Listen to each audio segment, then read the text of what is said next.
Son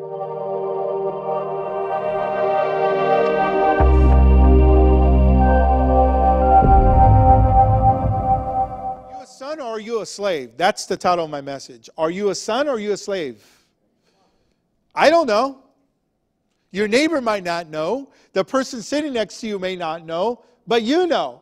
You have a good idea whether you're living bondage, whether you're tore up from the floor up when nobody's looking. You know. God knows. Abraham had two sons. They were working on the field, if you will. And you couldn't tell the difference between. They looked alike. They had the same father. But one was born of the flesh and of a slave woman, and the other was born by the promise of God. It says his son by the slave woman was born according to the flesh, but his son by the free woman was born as a result of the divine promise.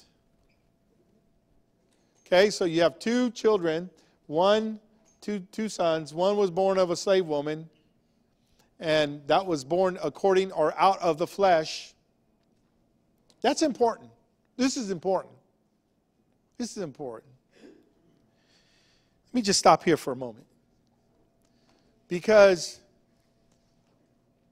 when things are born out of us according or out of the flesh, it normally leads to really bad things in our life or trials or tumultuous situations. When things are born, let me give you an example. Like if you're married and you have an affair and you have a child out of wedlock, that's something that's born according to the flesh, because it was out of the flesh that you did that. Or you have an idea, a business idea, and it's not from God, it's not from the Lord, but you act upon it, and it could create a lot of problems in your life because it wasn't born out of God. It wasn't born out of the promises of God. On the contrary, when things are born out of God, it will bring blessing to you and blessing to your family. So that when someone cuts your tree trunk, there won't be disease in there because things were born out of the flesh. It will be healthy. It will be ready to produce fruit and ready to produce leaves and more branches and deeper roots because things were born out of the Spirit. We are not supposed to walk in the flesh. We aren't supposed to think of the flesh. But when we do, we start doing things that are fleshly. We start doing things that are not of God. If you're single, don't date out of the flesh.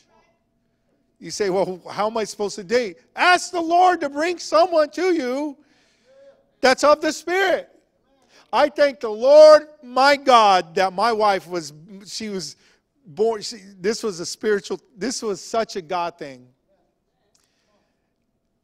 This was such a God thing. My wife and I did not have sex until we got married, and we dated for 5 years.